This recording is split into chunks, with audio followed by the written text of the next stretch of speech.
Rachelsey the movies, yes! We are not officially back at the movies. We are still holed up in our house. Although we got a pretty big TV. COVID-19.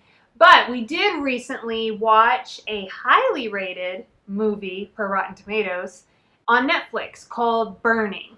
And so this movie is a suspense thriller, South Korean. One of the actors in the movie you will recognize, it's Steven Yeun from The Walking Dead. I can't really say much more without giving anything away. It is a thriller.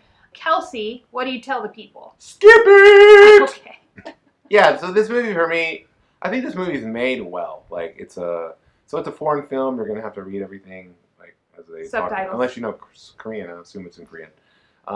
It's a well-made film, but the film is, I think, about 2.5 hours long or something like that. I think it's a good 30 minutes too long.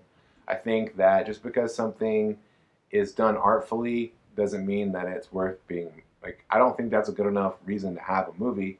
I thought the movie was predictable. I thought that it did take me to a place that I'm not familiar with, so it gets marks for that. But I don't know. I feel like I could have never seen this movie and been perfectly fine with my life choices.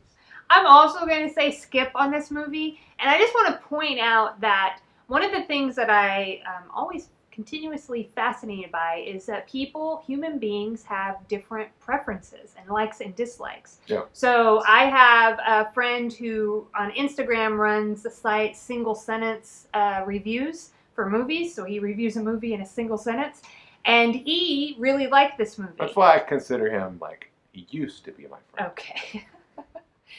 He, and Rotten Tomatoes, obviously, it's got high scores. But I am also going to say skip this movie because, again, I feel like if I never saw this movie, my life wouldn't be any different. When you read the synopsis on Rotten Tomatoes, I believe, it says that if the viewer is patient, there is a payoff. There's no payoff. And I didn't feel like it delivered on that. I feel now, granted, that's coming from Rotten Tomatoes and not the movie maker. Maybe the movie maker was like, "Oh no, this movie was subtle. There was no big payoff." There was no big payoff. But why is Rotten Tomatoes telling me that? It was predictable. It was really predictable. So let's get to spoilers. From the beginning, it was predictable. Spoilers.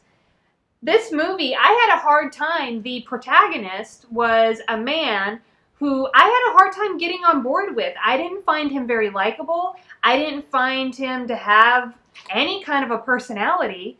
And what I was told at the end is that he would surprise me, how he changed at the end. And I was like, no. Yeah, no, that's what I mean. That. I thought that the character depicted well someone who had come up in a dysfunctional situation and who had been through a lot of trauma, and I could see the scars of that trauma on this person's life and how he didn't know how to express himself and things like that. Yeah, because he just went with the flow of what other people did. It's like he didn't intentionally... Well, he didn't know how to express himself. He didn't know how to tell the female character how he felt about her. Yeah. Right? He didn't know how to say what he meant or ask for what he needed or anything, And even the stuff where... Even with the female character, it's it kind of didn't... It seemed to me that it didn't matter who she was.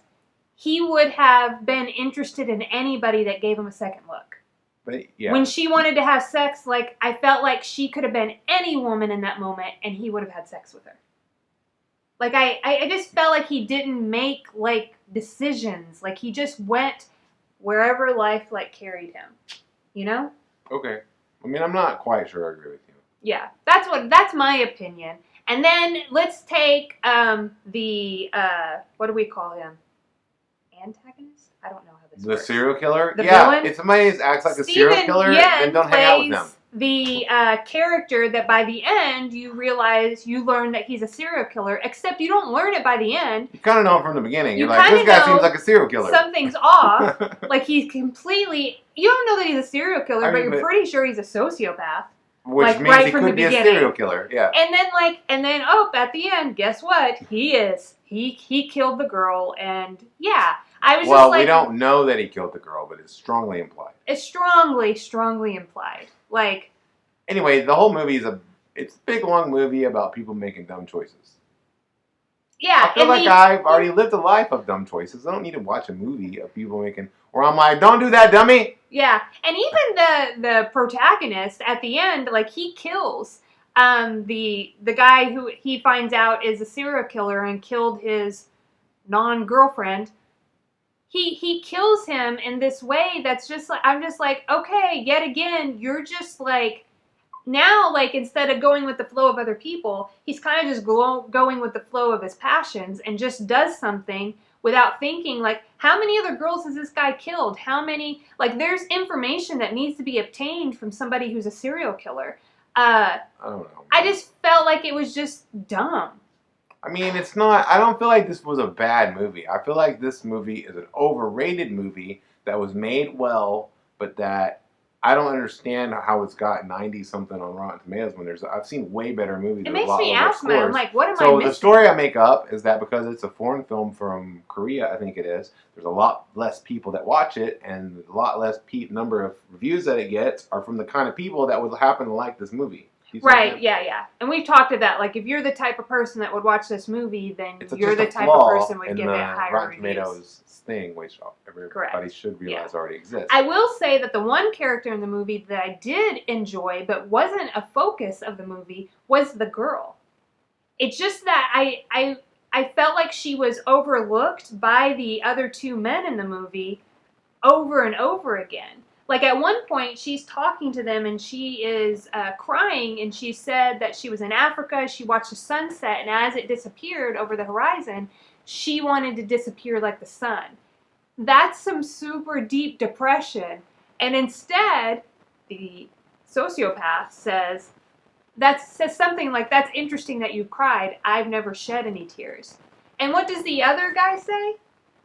He doesn't ask her, like, oh my gosh, like, this is suicidal, like, thoughts and tendencies.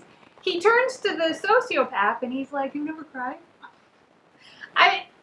It was just like, I didn't understand. Here we had this character who was in the, like, depths of depression, and the two men around her were, I mean, I get the sociopath, but, like, the other guy, I just didn't understand that character. So it was so hard for me to get behind because I just wanted him to do something that I could get behind, and I just couldn't, you know? Yeah, I mean, it was just dumb. Like, I feel like if he was interested in that girl and she comes back and he goes picks her up at the airport and she's got, like, this other dude with her, then that's when you bounce out of that situation, guy. That's just dumb. Like, what do you know what I mean? Yeah, I mean, it was just dumb. Like, lots of things, and I think there's a way to show somebody who maybe continuously makes, like, dumb choices while also getting the viewer. There had to be somebody I could get behind in the movie, and it just didn't happen. I would rather watch a Star Wars movie. Even the sociopath that Steven Yeun played, like, was kind of boring. Yeah. You know what I mean? Where was Carl? Carl! That's my character. You should do your Shane. All right. Well, thanks for watching. And to that end, you know what kind of people we are. The kind of people that don't like all movies. Thanks for watching Rachelsey the Movies. Make sure to like, comment, and subscribe, and we'll be back with something else soon. You know? Maybe.